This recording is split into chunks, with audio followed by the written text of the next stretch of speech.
कि केशी श्रमण श्वेतांबिका नगरी में पधार गए। चित्त सारथी अपने योजना के अनुसार, अपने मनोभावों के अनुसार अश्व भ्रमण के बहाने से राजा प्रदेशी को कहाँ ले आए? केशी श्रमण के पास ले आए। केशी श्रमण के निकट ले आए।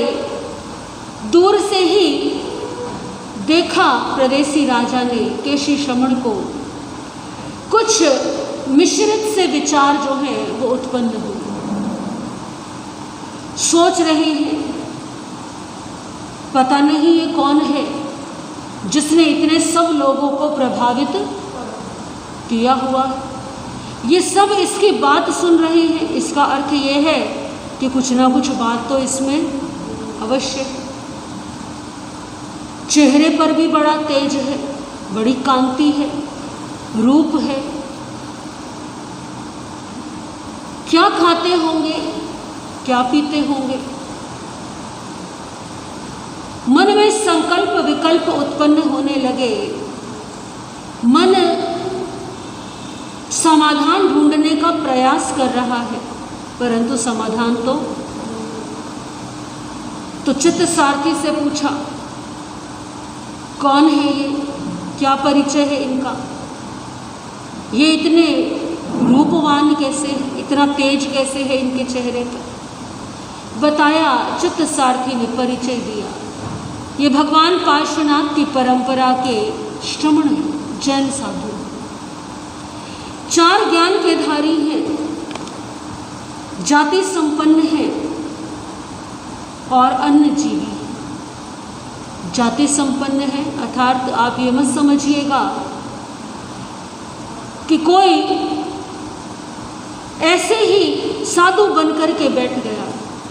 जाति का वर्णन करने का अभिप्राय यहाँ पर किसी को छोटा बड़ा कहना नहीं है, अपितु राजा के मन पर सकारात्मक प्रभाव डालने का प्रयास। राजा ने सुना ये जाति संपन्न है, अच्छी जाति के हैं। इसका अर्थ क्या है कि इनके पास जाना चाहिए। ये 4 ज्ञान के धारी हैं, मति ज्ञान, श्रुत ज्ञान, अवधि ज्ञान और मने पर्यव्य। अच्छा, इसका मतलब ज्ञान की दृष्टि से भी क्या है? उत्तम है, मुझसे श्रेष्ठ है, संपन्न है, ज्ञान संपन्न है। और अन्य जीवी है, यानी केवल और केवल सात्विक शाकाहारी भोजन करते हैं। शरीर के बलवर्धन के लिए किसी जीव की हिंसा करना इन्हें स्वीकार्य नहीं है। ये शुद्ध सात्विक भोजन करते हैं। राजा के मन पर बड़ा गहरा प्रभाव पड़ा इस बात का। इसका अर्थ क्या है? अब राजा को इच्छा उत्पन्न हुई। चित्त सारथी से बोले, अच्छा, इसका अर्थ क्या ये पुरुष अभिगमनीय है? यानी क्या हमें इसके पास जाना चाहिए? अभी तक तो राजा के मन में क्या भाव था? मैं यहाँ का राजा हूँ, मैं यहाँ का शासक हूँ, ये भूमि मेरी है, ये उद्यान मेरा है और यहाँ सबसे श्रेष्ठ कौन है? मैं ही। परंतु अब किसके बारे में वर्णन सुना? केशी श्रमण के बारे में। तो मन में इच्छा उत्पन्न हुई, मन में भाव आया कि इसका अर्थ है कि हमें इसके पास जाना चाहिए। चित्त तो यही चाहते।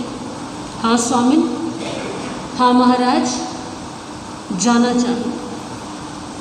राजा, चलो फिर चलते हैं। राजा ने अपने कदम आगे बढ़ाए।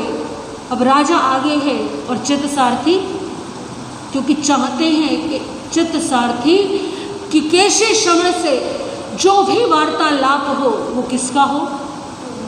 राजा का। क्योंकि चित्त सारथी तो पहले ही मिल चुके हैं, भेंट कर चुके हैं। आगे आगे राजा प्रदेशी, पीछे पीछे चित्त सारथी निकट पहुंच गए केशी श्रमण के। अब राजा ना तो केशी श्रमण से बहुत दूर खड़े, ना बहुत पास है। कुछ मध्यम सी दूरी पर खड़े होकर के देखने लगे केशी श्रमण को। ना कोई शिष्टाचार, ना वंदन नमस्कार, ना कोई अभिवादन, कोई इस तरह का भाव प्रकट किए बिना सीधे सीधे केशी श्रमण से प्रश्न किया प्रदेशी राजा, क्योंकि विश्वास नहीं हो रहा। किसकी बातों पर? चित्तसारथी की बातों पर। बड़े आश्चर्य की बात है ये प्रदेशी राजा के लिए। सोचने लगे प्रदेशी राजा, क्यों ना एक बार किससे पूछ लूं, केशी श्रमण से ही पूछ लूं। हो सकता है कि चित्तसारथी को इनके बारे में कोई शंका हो गई हो, किसी ने ऐसे ही कह दिया हो। तो चित्तसारथी खड़े हैं मूक दर्शक बन करके, और प्रदेशी राजा ने केशी श्रमण से प्रश्न किया, क्या आप अवधि ज्ञानधारी हैं? क्या वास्तव में आपको 4 ज्ञान है? क्या आप वास्तव में अन्नजीवी हैं? यानी क्या आप शाकाहार करते हैं? क्या आप आधे अवधि ज्ञान के धारी हैं?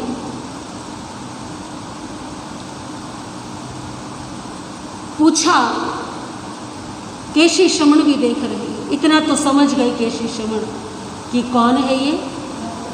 प्रदेशी राजा।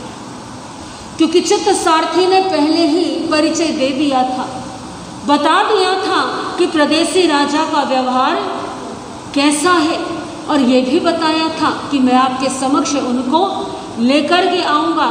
तो समझ गए केशी श्रमण कि ये प्रश्न करने वाला प्रश्नकर्ता कोई और नहीं, स्वयं राजा है।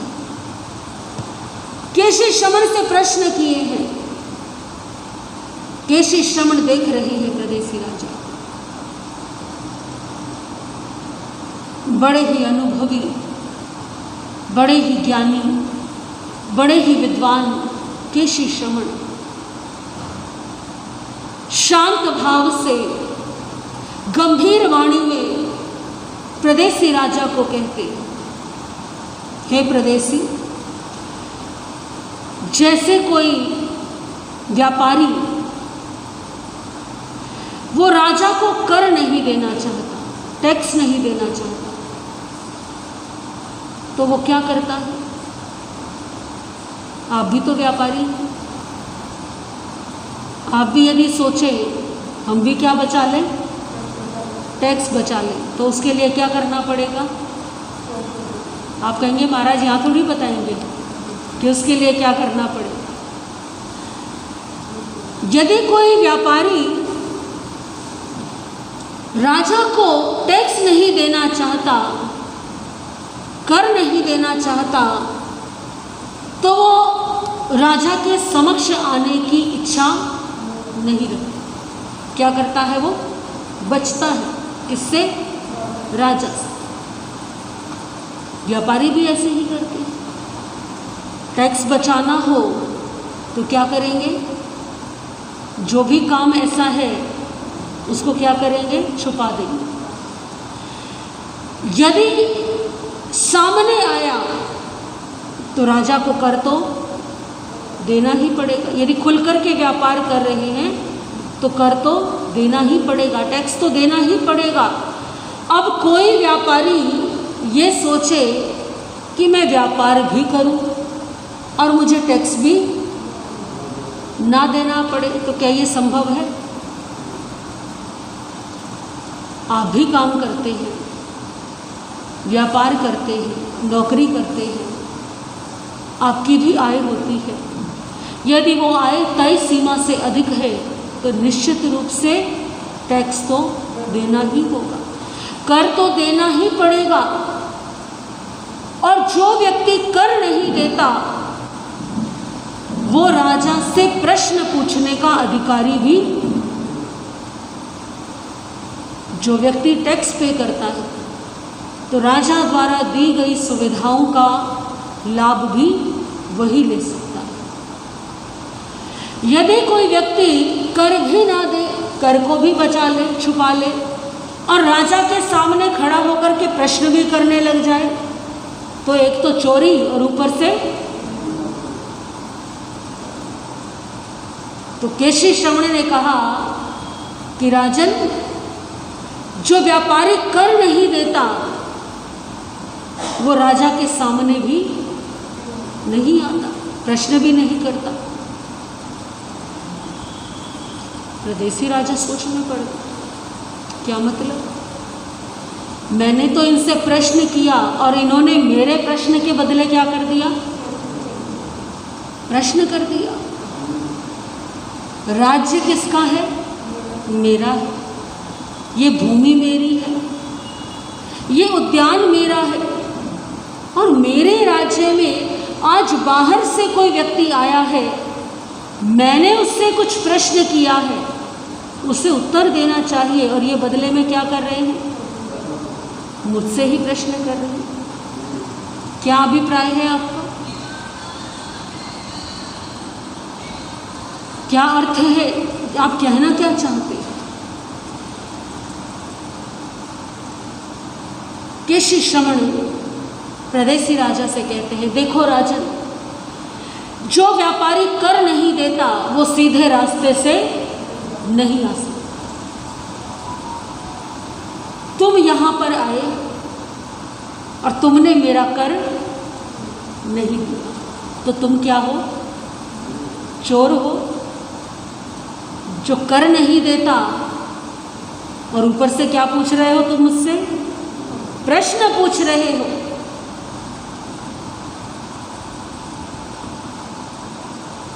सोच में पड़ गए परदेसी राजा, कौन सा कर नहीं दिया मैंने? और ये तो क्या है? साधु है, मैं यहाँ का राजा हूँ, मैं भला इनको कर क्यों दूंगा? इनको शुल्क क्यों दूंगा? क्या अर्थ है इस बात का? क्या प्रयोजन है इनका? बुद्धि पर जोर डाला। धन की तो लगता नहीं कि इन्हें कोई इच्छा, क्योंकि इनकी वेशभूषा साधारण है, जीवन साधारण है, चेहरे पर भी क्या है? कोई लालच के भाव नहीं। फिर कौन सा कर? ध्यान आया प्रदेशी राजा कि किसी श्रेष्ठ या आयु में बड़े, पद में बड़े किसी व्यक्ति के समक्ष जाते हैं तो क्या करते हैं? अभिवादन करते हैं, ये शिष्टाचार है। मैंने अभिवादन नहीं किया। भूल का आभास हुआ प्रदेशी राजा, ये ज्ञान में मुझसे श्रेष्ठ है, ये त्यागी है, और मेरे राज्य में आए हुए अतिथि भी, तो मुझे क्या करना चाहिए? पहले शिष्टाचार तो भूल का आभास हुआ कि मैंने शिष्टाचार नहीं किया। देखिए, केशी श्रवण एक गुरु का दायित्व निभा रहे हैं, शिष्य को अभिशिष्यत्व स्वीकार नहीं किया है प्रदेशी राजा ने। वो राजा है, क्रोधित भी हो सकते हैं इस बात पर, परंतु केशी श्रवण ने देखा है कि प्रदेशी राजा के मन में जिज्ञासाएं उठ रही हैं, वो परिचय जानना चाहते हैं, इसीलिए प्रश्न किया, क्या आप वास्तव में अवधि ज्ञान के धारी हैं? क्या आपको वास्तव में इतना ज्ञान है? क्या आप वास्तव में अन्य जीवी हैं? और जिज्ञासा का समाधान चाहिए, प्रश्न का उत्तर चाहिए, तो सबसे पहले वाणी में क्या होनी चाहिए? विनम्रता होनी चाहिए। प्रदेशी राजा भले ही राजा है, शासक है, परंतु जिस समय केशी श्रवण के समक्ष खड़े होकर के प्रश्न पूछ रहे हैं, उस समय केशी श्रवण एक गुरु है और प्रदेशी राजा एक शिष्य है। प्रदेशी राजा एक जिज्ञासु है और केशी श्रमण ज्ञानी है जो इस प्रश्न का उत्तर देंगे। तो ज्ञान पाना है तो सबसे पहले क्या करना होगा? झुकना। बिना झुके ज्ञान नहीं मिल सकता। ये झटका है राजा के लिए, ये एक बोध है राजा के लिए। राजा का अभिमान तोड़ा है और अभिमान का दुर्ग तोड़ना सबसे ज्यादा, क्योंकि जब तक अभिमान का दुर्ग नहीं टूटेगा तब तक प्रदेशी राजा केशी श्रमण द्वारा दिए गए ज्ञान को स्वीकार भी नहीं कर पाए। प्रदेशी राजा की आंखें नीचे हो गई, अपनी भूल का आभास हुआ, हाथ जोड़े। जैसे ही हाथ जोड़े तुरंत केशी श्रमण ने दूसरी बात कही। अब केशी श्रमण क्या कर रहे हैं? प्रदेशी राजा से प्रश्न कर रहे हैं, इससे पहले कि प्रदेशी राजा कुछ और पूछे, कुछ और कहने के योग्य हो। केशी श्रमण कहने लगे, राजन, तुमने मुझे देख करके अपने मन में ऐसा चिंतन किया, ऐसा सोचा कि अज्ञानी ही अज्ञानी की उपासना करते हैं, मूर्ख ही मूर्ख को पूजते हैं। मैं अपनी ही भूमि में, मैं अपने ही उद्यान में अपनी इच्छा से भ्रमण नहीं कर सकता। कौन है ये जिसने यहाँ आकर के इतने सब लोगों को प्रभावित किया हुआ? राजा के प्रश्न का उत्तर ना दे करके अपितु राजा को ही क्या किया? घेर लिया केशी श्रमण ने। अब जैसे ही ये बात सुनी, ये बात तो किसकी थी? राजा के मन की थी। कहाँ सोची थी? बड़ा हैरान है प्रदेशी राजा। जैसे कोई चोरी पकड़ी गई, ऐसे ही होता है। मन में कोई ऐसे भाव चल रहे हो और संयोग से सामने से कोई आके कह दे कि अच्छा तुम ये सोच रहे हो, तो क्या लगता है? तो इसको कैसे पता है? तो बड़े आश्चर्य की बात है। मन पर्यव ज्ञान ये योग्यता देता है कि जिसे मन पर्यव ज्ञान है वो सामने वाले के मन की पर्यायों को, मन के भावों को जान सकता है। सोच में पड़ गया राजा, चेहरे का रंग उड़ गया। कोई व्यक्ति किसी के बारे में कैसा भी चिंतन करे, अच्छा बुरा हर तरह का चिंतन कर सकता है। व्यक्ति स्वतंत्र है कुछ भी सोचने के। आप भी ना जाने किस किस के बारे में क्या क्या धारणाएं बना लेते हो, किसी के बारे में कुछ भी सोच लेते हो। कल्पना कीजिए कि जो आपने सोचा है वो सामने वाले को पता लग जाए तो क्या हो? संभवतः इस संसार में कोई संबंध टिकेगा नहीं। मन पर्यव ज्ञान कुछ साधारण ज्ञान नहीं है, बड़ी गंभीरता चाहिए। सोचिए आपको मन पर्यव ज्ञान हो गया तो क्या होगा?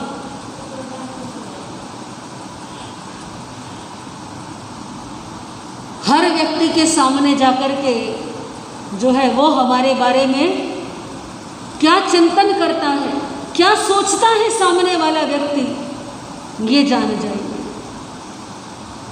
और जैसे ही ये जानेंगे, हो सकता है जो सामने तारीफ करता हो उसके मन में पता नहीं क्या क्या, फिर वो सुनाई नहीं देगा जो व्यक्ति जुबान से बोल रहा है। क्या सुनाई देगा? जो मन से बोल रहा है वो सुनाई देगा। जो मन में भाव होंगे उसके वो आप जानेंगे। और निश्चित रूप से मानिए कि स्वभाव में रहना बड़ा कठिन हो जाएगा। ये जितने संबंध हैं ना संसार के, जिनको हम कहते हैं ये मेरा मित्र है, ये मेरा परिवार है, ये सारे के सारे ये टूट जाएंगे, क्योंकि संसार यही है। हम व्यर्थ की आशाएं रखते हैं, हम व्यर्थ के भ्रम पालते रहते हैं। हम सोचते हैं अरे ये तो हमारा अपना है, ये भला हमारे बारे में कभी कैसे अन्यथा सोच सकता है। परंतु मने परे अज्ञान वाले को तो कितनी गंभीरता चाहिए इसके लिए, कितनी वितरागता चाहिए मने परे अज्ञान के लिए। हैरान है राजा, आंखें खुली हैं, इनको कैसे ज्ञात हुआ? मेरे मन में यही बात चल रही। जो शब्द जो भाव आए थे मन में, वो सारे के सारे दोहरा दिए। हे भदंत, हे मुनि, आपको ऐसा कौन सा ज्ञान है, ऐसी कौन सी विशिष्टता है आप में, जिसके कारण जो मैंने सोचा वो आपको ज्ञात हो गया, मेरे मन के भावों को आपने जान लिया। अब बात प्रभाव की। अब प्रदेशी राजा के शब्दों में, वाणी में अभिमान नहीं, अपितु क्या है? विनम्रता है, जिज्ञासा है। अहम टूट गया, अहम के बादल छट गए, क्योंकि ज्ञात हो गया कि जो मेरे सामने विराजमान है वो कोई सामान्य व्यक्ति नहीं। ये तो बड़ी चमत्कारिक बात है, और संसार का नियम है कि संसार चमत्कार को ही क्या करता है। आज आपको पता चल जाए कि पंजाबी बाग में एक ऐसे कोई बाबा आए हुए हैं जो आशीर्वाद देते हैं, और क्या हो जाता है? धन बढ़ जाता है, दुगना हो जाता है। भले ही धन दुगना हो या ना हो, लेकिन आपको पता चल जाए तो क्या होगा? सारे के सारे लोग दौड़ करके, और आप अपने आसपास देखिए कि इस संसार में चमत्कार के द्वारा ही क्या बनाए जाते हैं? अधिकांश भक्त बनाए जाते हैं। कई बार लोग प्रश्न करते हैं कि हमारे जैन धर्म में जो है साधु साध्वियों के पास इतने लोग नहीं आते, जो अन्य मत के जो होते हैं लाखों लाखों की भीड़ क्या होती है? क्योंकि ये संसार क्या करता है? चमत्कार को। और हमारे जैन धर्म में धर्म आत्म कल्याण का माध्यम है, चमत्कार प्रदर्शन की यहाँ पर कोई व्यवस्था नहीं। जिन मुनियों को, जिन संतों को लब्धि प्राप्त होती है, सिद्धि होती है, साधना होती है जिनके पास, उनके लिए भी नियम है, जब तक संघ पर कोई संकट ना आए, जब तक संयम पर कोई विशेष संकट ना आए, तब तक इनका प्रयोग नहीं करना। यहाँ तक कि स्वयं के लाभ के लिए भी मंत्रों का प्रयोग नहीं करना, क्योंकि जैन धर्म में आत्म कल्याण पर विशेष जोर दिया जाता है, चमत्कार पर नहीं दिया जाता। आज भी जैन धर्म में एक से एक चमत्कारी संत साध्वी हैं, लब्धिधारी संत साध्वी हैं, परंतु वे चमत्कार का प्रदर्शन नहीं करते। क्यों नहीं करते? क्योंकि वे जानते हैं चमत्कार का प्रदर्शन किया तो क्या होगी? भीड़ एकत्रित होगी, और जहाँ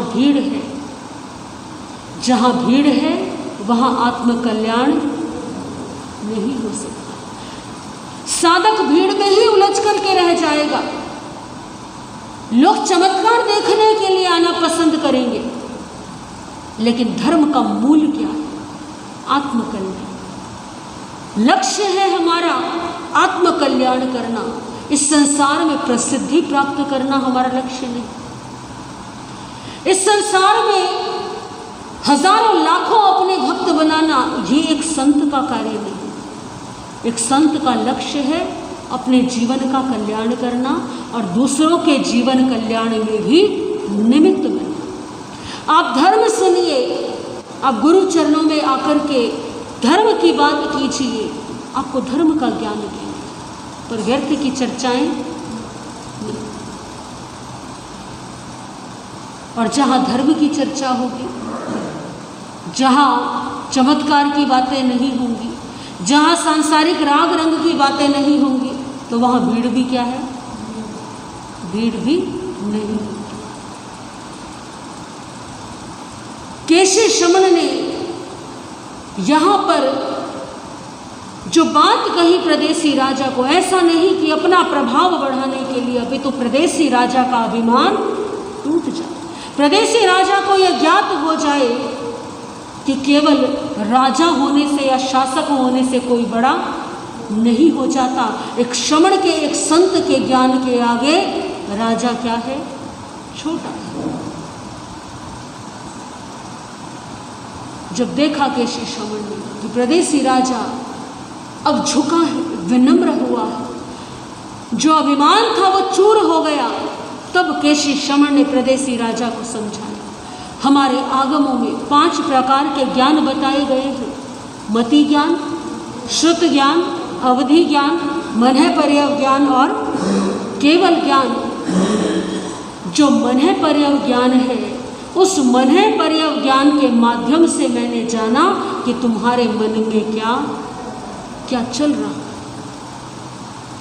कुछ प्रभावित हुआ प्रदेशी राजा, मन हुआ थोड़ी देर इनके पास क्या करना चाहिए? बैठना चाहिए। अभी तक तो केवल भाव आए थे, इनके पास जाना चाहिए, अब क्या है?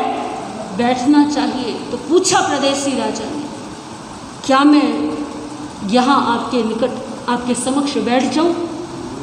अब क्या मांग रहे हैं? आज्ञा मांग रहे हैं। केशी श्रमण कहने लगे, राजन, ये भूमि तुम्हारी है, ये उद्यान तुम्हारा है, तुम शासक हो यहाँ के, यहाँ बैठना है या नहीं बैठना ये निर्णय तुम्हारा है।